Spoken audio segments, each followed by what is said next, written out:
Hey guys, welcome back. In this video on properties of logs, if you're watching it, you must be here specifically to look at where these properties come from and their derivation and their proofs. So we've got the properties here, and we'll pull in some of the multiplication properties as we need them, but we're going to start with the product property. And we are going to make some general definitions here that are going to keep coming up. And they are that log base b of m is equal to x and log base b of n is equal to y. So I'm actually going to start with that here. So I'm going to say that log base b of m is equal to x and log base b of n is equal to y. So that's before we even get into this.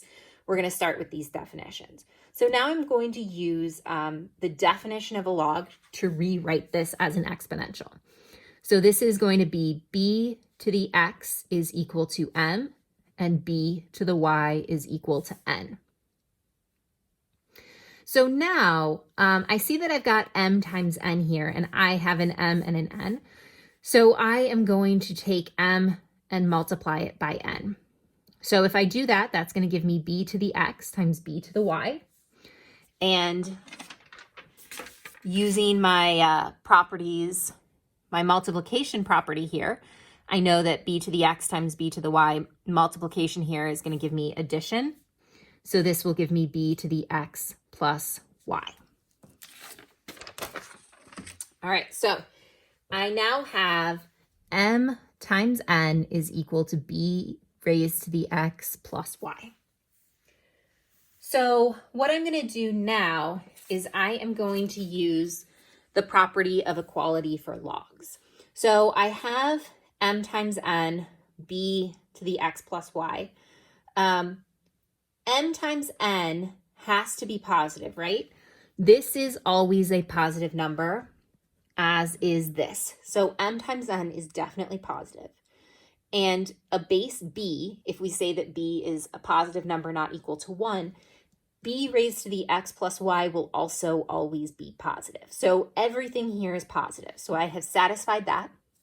So if x is equal to y, then I can say that log base b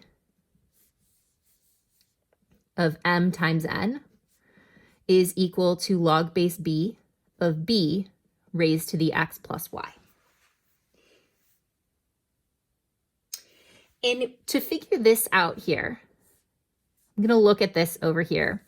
So b raised to what power is equal to b raised to the x plus y? Well, question mark must be equal to x plus y. So I have log base b of m times n is equal to x plus y. I know that x is log base b of m, and I know that y is log base b of n. So this gives me log base b of m times n is equal to log base b of m plus log base b of n. And there we go with that proof. The proof for the quotient property is very similar. We're going to start with these same definitions. So I have log base b of m is equal to x, log base b of n is equal to y. So b to the x is equal to m and b to the y is equal to n. And again, these are both positive, and that's going to be important.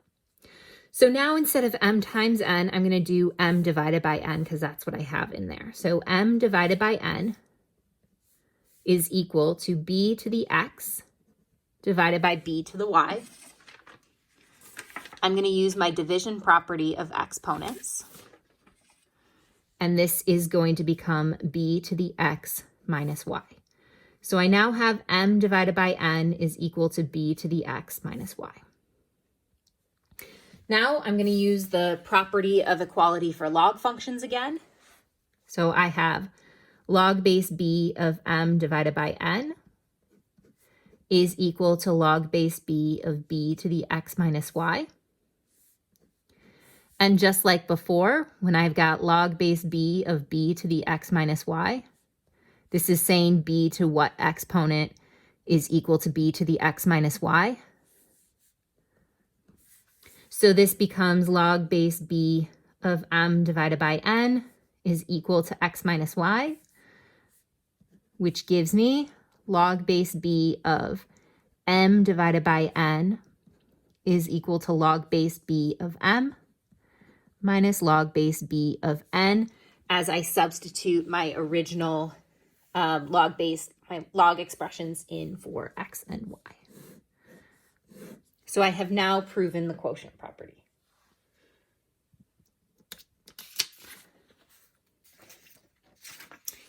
And now we are going to look at the power property. There are a number of ways that we can go about working with this. I'm actually going to use the product property to do this one.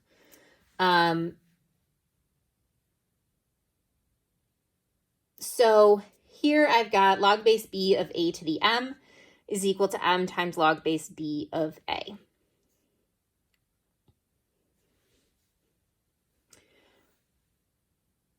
Or let's actually define log base b of a to be equal to x here. So this is a little bit different than what we had as our definitions before. And I can rewrite this as b to the x is equal to a. And this is positive. So now if I want to raise that a to an exponent, so let's say that I have a raised to the m, just like what I have going on here. That would be equal to b to the x raised to the m, or b to the m times x, using the power rule of exponents.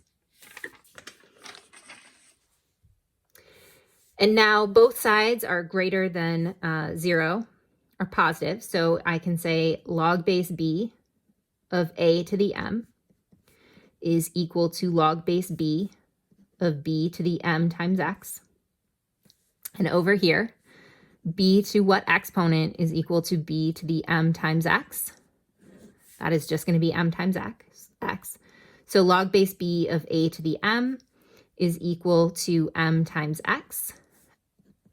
So log base b of a to the m is equal to m times log base b of a. There are a couple different ways you can do this. You can also use the product property. This one goes back to our exponential properties, but I encourage you to try to figure out other ways that you can show the power property to be true.